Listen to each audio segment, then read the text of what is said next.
I always saw the Vendetta films as my answer to Lethal Weapon and Miami Vice, particularly with the first film being that inspiration. But when we got to the second film, and especially with The Last Vendetta, I felt that these characters evolved because of the performances that I brought to Stokes, as well as Chris with Keith Miller and JR playing James Marks.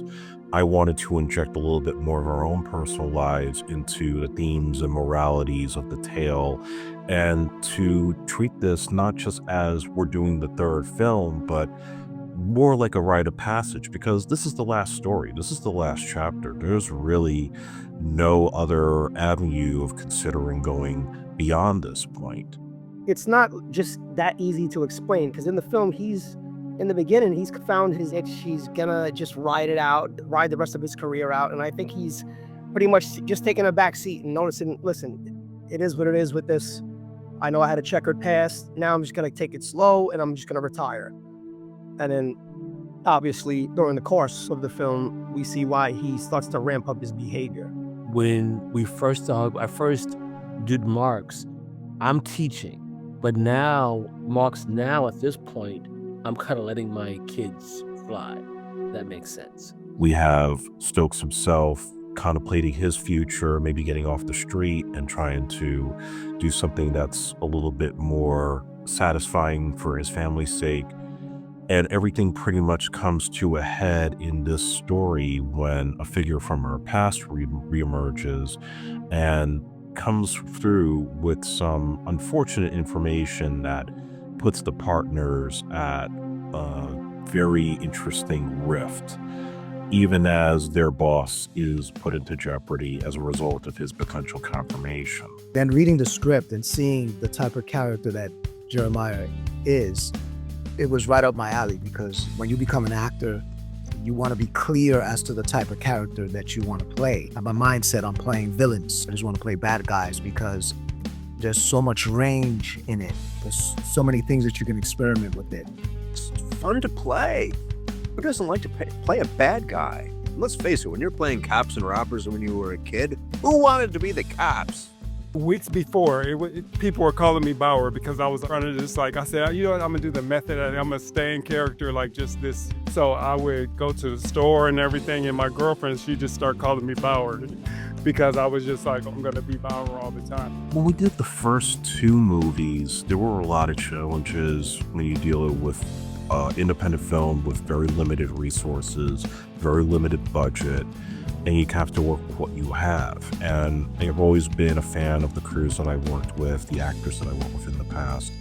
But this one really felt very different, not just because of the confidence that I built over time as a filmmaker, but just having such a dedicated crew of guys and females who really devoted their time and effort into making this movie as great as it could be. So as assistant director, fortunately for me, Andre and I have worked together multiple times, so it makes it easy for me to anticipate everything that he has to do. So for the most part, I was just assisting with him and ensuring that the cast and the crew were in the right spots, making sure that locations were locked down and were set when they needed to be, and ensuring that whenever Andre needed my assistance, taking over to direct a scene while he was acting, I can step in to that role to give him the help that he needed.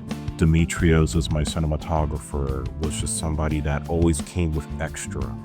We would come up with ideas for shots, we would look at locations, and then he would come in with things that would surprise me, specifically when we did the interrogation room scene between Stokes and Jeremiah.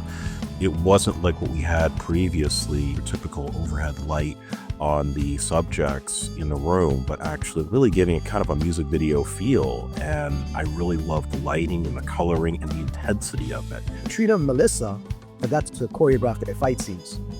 So that was an adventure doing that. And the good thing is that it flowed, and they gave us a tremendous fight scene. So it was really fun working with them, especially Katrina. Katrina's a riot. So being able to have that fight choreo is really helping me right now, pushing my career towards that type of role, more for action-based actor. So that was really fun, having an integral role in that scene. Obviously, having special effects is very interesting. It's not every day that you get the green screen behind you and you get to do a car chase. That's pretty cool stuff. This one really felt like we had a better balance of the action and the drama, And at times finding that even those moments where you have that tension, for example, in the Senate scene with Marks and Senator Langley, that to me, that's some of the most exciting stuff in this picture because it's real. Well, what intrigued me about the role was the opportunity to play somebody who, on the surface, is a patriot, an American, a respected politician, certainly somebody who is respected enough to be running for president. And yet he has a secret. That I had to make sure I spoke to the powers that be. Before, I didn't care what they said, what they thought, but now I have to care. So things have changed. To have a wife, really, again, a maturing moment, but she grounded me so many times. I really held on to her, and she really kept me going, and it kept me grounded, and I really felt I was living it the entire time, which was wonderful. Well, I believe a lot of the characteristics of Francine I personally experienced in my own life. I'm a mother, so I have children, so I know that. I've also had some of my own past with husband and being in situations where we had to fight for certain things together. So this role here felt very real for me. I've been at this now for close to 17 years. I'm losing count at my age, but this was something that I think my career kind of built up to this point, especially coming off of my short film Dismissal Time. I really wanted to go back to doing something fun with the people that I cared about, and more importantly, to do something that was entertaining for the audience and to be the kind of movie that I would pay money to see in the theater. You were just giving your 1,000% to every angle, but you were able to pull it back and give another 1,000%. I don't know where you got the energy from. I don't know where you got you were able to just shut it all off. You understood. You were more sure what you wanted. You weren't, what if? No. It's like, we want to do this now. We want to do this next. And it was more of, I know where we're going. I know what's going to happen next. And that was very clear to me that you're really sure. He calls on you. Let me tell you, it's a very professional set to work with him. This guy, Andre Joseph, really hands down knows how to treat people on set. So made it easier. Andre did help me ease that nervousness and that anxiety that I was feeling, and he was wonderful in helping me do it. I felt like there was a really detailed world that you built, and just a very safe foundation and structure to explore in. Like that quote, "There's freedom in form." Felt like, oh, I really know where these boundaries are. I know my place to play in, playpen, if you will.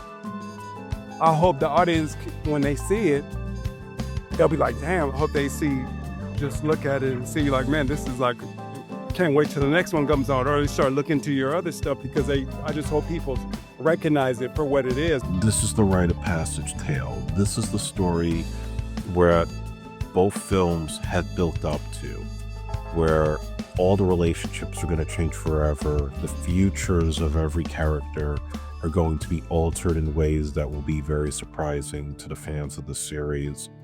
And more importantly, I wanted to work with my friends again. And I feel like we built a little bit of a family over the course of these three films. I was only 26 when we shot the first one, and that was 2009, and the years have gone by very quickly. And so I cherished every day on set with these guys. It was the last. And I don't mean just the last movie, but just in general, because you never know what's going to happen tomorrow.